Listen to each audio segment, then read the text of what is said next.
Hello and welcome to Executive Communication in a Social Business World. This is Lois Kelly. Today we'll be covering 4 things about executive communications. One is about leading in a social communications world and what this means for executive communications. Second is the value of using social media and why it's important for leaders. Third is how to help leaders communicate in social channels. And lastly, we'll review some new content platforms and new places to share for executive communications. Much in executive communications has not changed at all. I like this drawing by artist Hugh MacLeod. The desire among employees for something to believe in is infinite. Several research studies have shown that people are looking for executives to paint a purpose for their work, something to achieve that goes beyond growth and profitability and gives them something to believe in. This need for clear and meaningful purpose has not changed at all, though some research indicates it's more important than ever for an engaged workforce. What has changed is how ideas are created and how they spread. As Seth Godin has written in his new book, Tribes, this new environment for influencing people requires a new leadership communications competencies. You can see one example of this in a recent Mashable article, which says, "Take what you know about the world today and then ask yourself, can the CEO remain relevant if they're not using the language of the people they serve?" The point here is that social media may be uncomfortable for executives, but executives are serving their constituents. And if their constituents are looking for a new conversational, dare I say, passionate language of leadership, so must executives adopt it. The third important thing to realize with executive communication is that social communications humanizes executives. What they share in their blog posts and Twitter and Facebook comments help us to get to know the individual as a person, as a human being who we like and trust. Let's take an example of one of the most successful CEOs in the world, a real social business advocate, John Chambers of Cisco, and see just how far he's gone in humanizing himself. I call him, you talk to him in the distance. And as they start to come in, they set their wings. You get them kind of excited, like they're feeding. And then the female goes, and the male goes.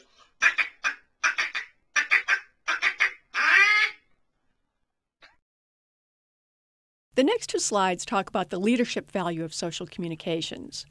What we're going to get into on this first slide is the big picture context, and then the second slide addresses more practical reasons why a leader should get involved. Daniel Goleman and Richard Boyatzis have researched and written extensively about social intelligence and social leadership competencies and the associated behavior. If you take that behavior one step further, we have to ask, what are the implications for communicating? How do you manifest that social behavior in social communications? If you look at leadership behavior in this chart, it's about demonstrating empathy. Do you understand what motivates other people? Social communications gives executives a new way to listen into what people are talking about and writing about and sharing. It also gives them a way to share and engage with employees on all sorts of social networks in an ongoing way. One point to consider is that our organizations are made up of smart introverts, people who want to be recognized by executives but are not likely to raise their hand at a town hall meeting or at any meeting for that point. But introverts do participate in social media, voicing their ideas in a quiet way. So by engaging in social communications, leaders can tap into that large group of introverts, as well as the extroverts, with interesting insights for the company. The second social leadership competency is developing others. And the behavior to help do that is providing feedback that people find helpful. One way to provide that feedback in a social world is sharing on a company blog, commenting on a company Facebook page, as well as internal forums, providing feedback in a new way. The third is inspiration.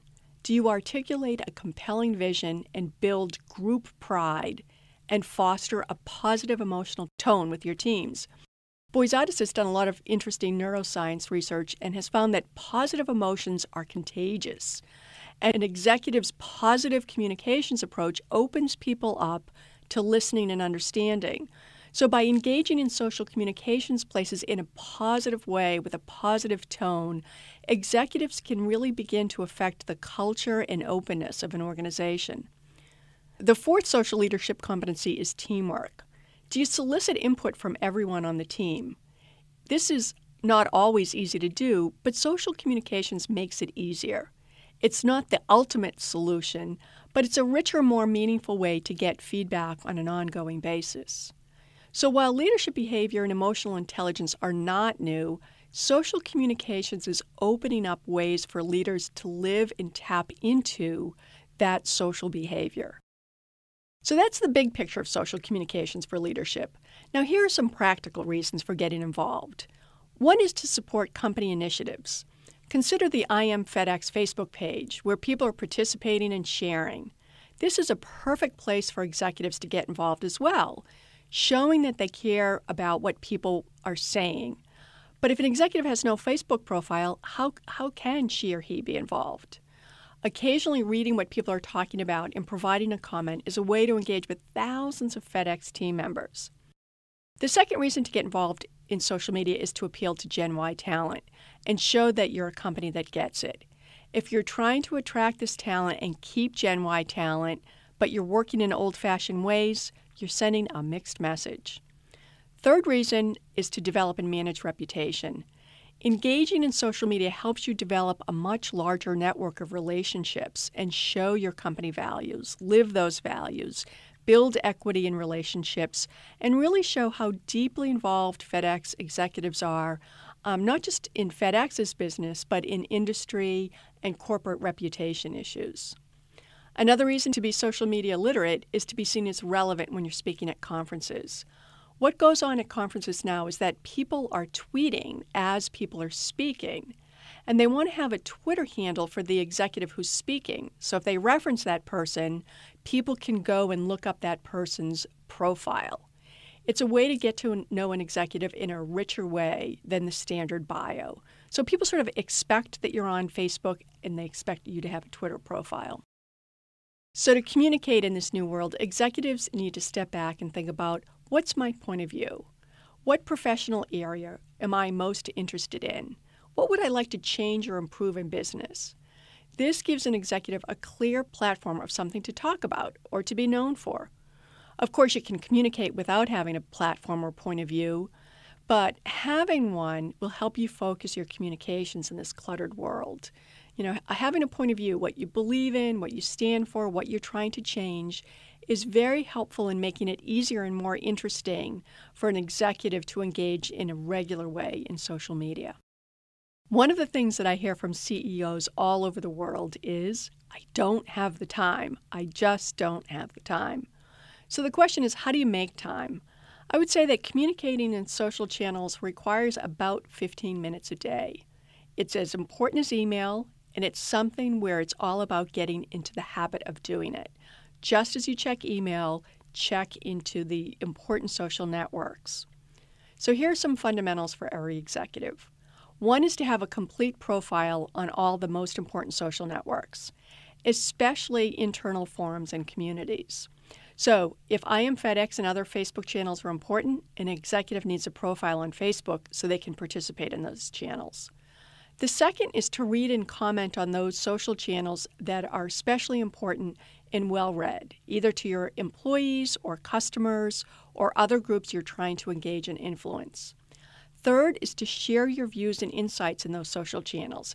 And it doesn't need to be long blog posts. We'll show you some examples of how simple it can be. Paul Levy is the CEO of one of the largest, most respected hospitals in Boston, and he tweets and he blogs on a regular basis. Several people have written to him and they say, how do you do that? He says it takes him about 10 to 15 minutes a day, and he usually does it at night or first thing in the morning, or, as he confesses here, he's multitasking and writing his blog post as he's watching the Boston Celtics. He also gets alerts sent to him about comments to his posts so he can respond to them. So it's not a huge time commitment for Paul, but it is a change in behavior, much like finding time to exercise in the morning.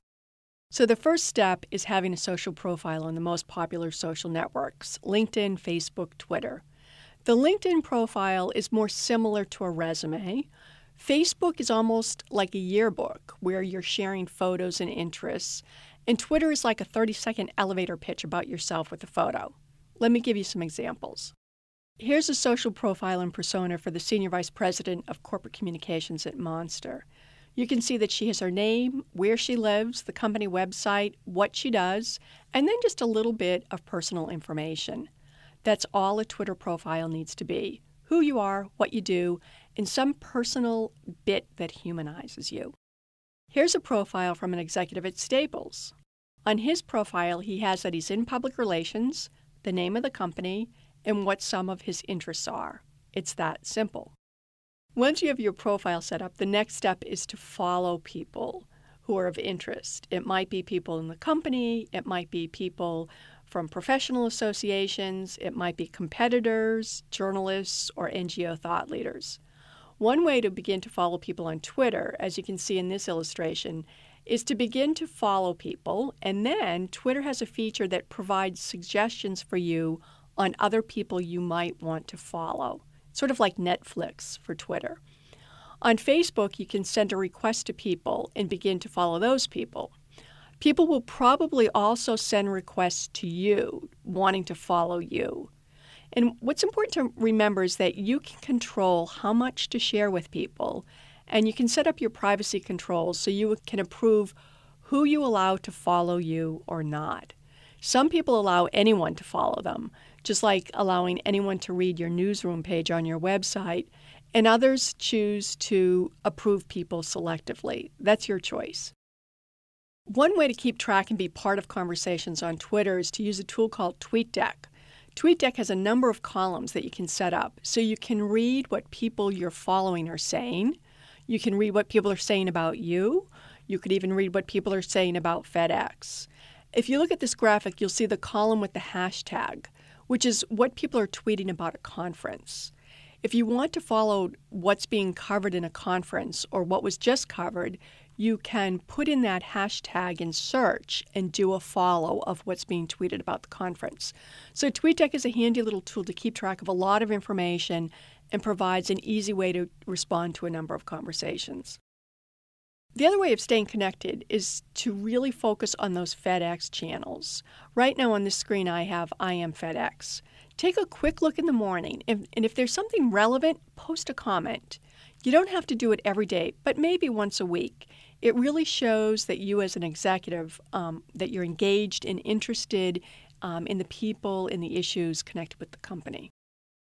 The next level of executive engagement is to share your views. The question that comes up so much is, what should an executive talk about? Here's an example where you can see that this executive is talking about company programs. He's talking about employee engagement, and he's also recognizing an employee Best Buy. So these are examples of what to talk about in this conversational social channel. Here's another example for executives for what to talk about, and you'll see some similarities. This is an executive from IBM, and he's sharing information about speeches he's going to do. He's talking about IBM events. He's tweeting highlights from these events. None of this is confidential information, and all of it is pretty interesting information about what he's doing, about company information, and about creating valuable personal connections. As we close here, there's so many new ways to communicate, but there is one basic challenge. I love this quote from Edward R. Murrow, who was a pioneering broadcast journalist. In the late 1950s, he said, "The newest computer can merely compound at speed the oldest problem in the relations between human beings. And in the end, the communicator will be confronted with the old problem of what to say and how to say it." So in conclusion, it really comes down to three things for executive communication: commitment, engaging in conversation, and sharing what's being learned. Communications is leadership. If you believe this, as people like Peter Drucker have said, then you will find 10 or 15 minutes in the morning or at the end of the day to communicate on the social platforms that your customers and employees are using. The second thing is to be more interesting. Write about what you're interested in, and you'll find this form of communication becomes easier and easier. And the third thing is better to have many more short posts and tweets than writing a few perfect long blog posts. Comment more about things and you'll become more interesting. Think teacher versus preacher. This social communications is not about blowing your own horn or trying to get attention. Social media is another way as a leader to be educating, sharing your vision and values, and teaching people. You have to give to get, so the more you get out there and share and respond to other people, the more people are going to follow you and your ideas. And lastly, be yourself. Use a personal voice and fight the habit of using an impersonal company voice. The language that so many of us were trained to use in business school just doesn't work in social media. So be personal, share your stories, be yourself, and enjoy the experience. Thanks for tuning in.